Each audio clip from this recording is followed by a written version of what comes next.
So I wanted to make a quick video because I've been planning to make other content as it relates to homeschooling and all of that. But I wanted to talk about something that has kind of been on my mind and that I've recently experienced, and that is not to compare, but when your children are in school, like for instance, I was public school, so I can give that background. When I was in public school, yeah, you had your primary teacher, but on the day where the teacher was sick, where she was having a mental health day, where she just could not, or for whatever reason, it's not our business, there was a substitute teacher. So it's great when you have all the curriculum, it's great when you have all the colors and things are going well and they're reading and all the things, and you got all the plans, but life still happens. You're still a human having a human experience. Your kids are still human having a human experience. And so I am somebody who likes to get the job done,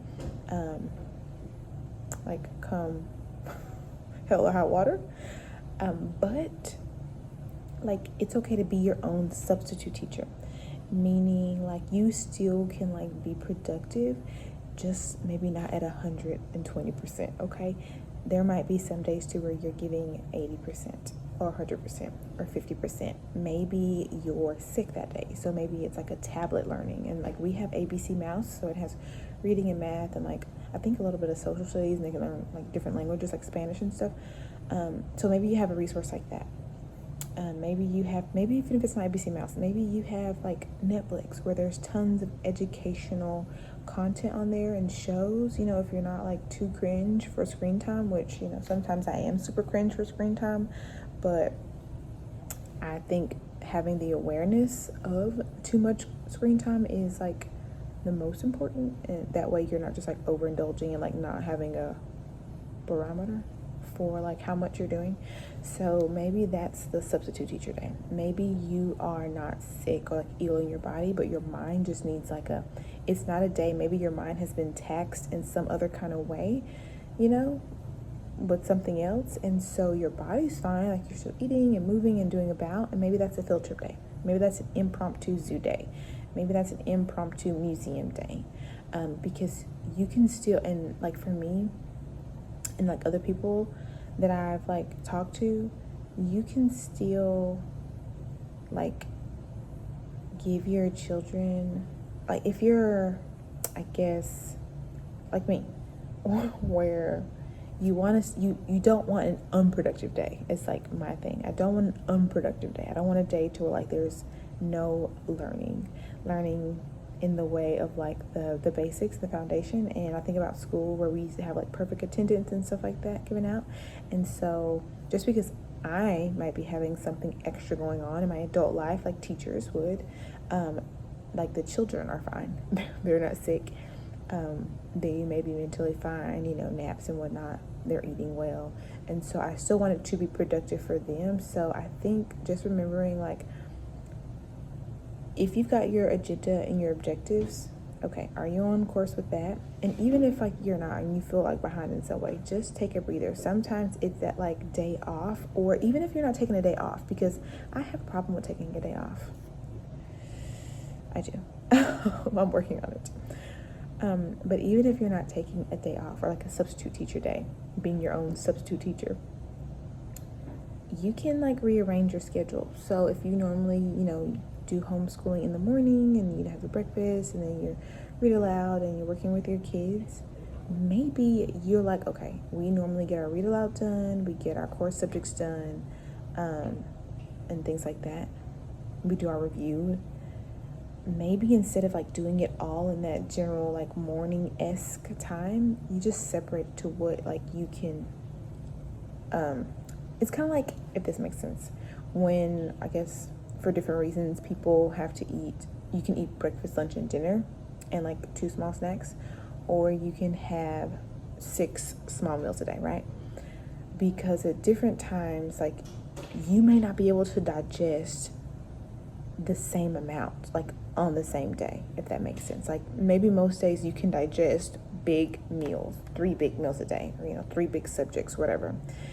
there might be a time where there's something that's going on like mentally, and you're trying to, quit the ruminating and like work something out in your mental space, but you still have goals and objectives to do, where you still want to be productive, but you just take it and do like your 6 small meals, right? Like you still want to be able to get it done and get like the nutrients that your body needs, but you just need to digest it differently. Like your energy level is different. And so that's okay. It's okay to do that. It's healthy even, and maybe for us who like always are on go and like don't know how to take a break, it's maybe God designed it and it's necessary to have those like, oh my goodness, how can I figure this out? How can I get this done in a less like extreme energy, so much way, because the way you effectively cope and problem solve, which is one of the beauties and like the blessings of homeschool, is that your children will pick up on that.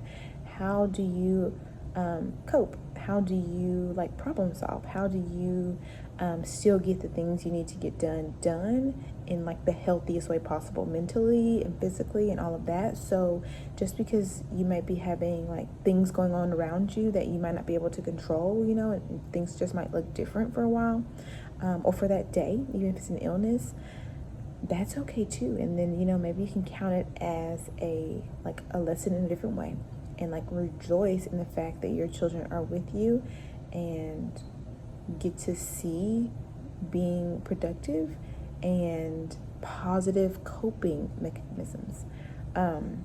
You've got the time and the one-on-one to like, even if you don't explain it to them in detail, like maybe they can still pick up obviously on like, oh, today we're doing this, and it's like a little less intense, or we got the blankets and we got really cozy and when we read our stories, things like that.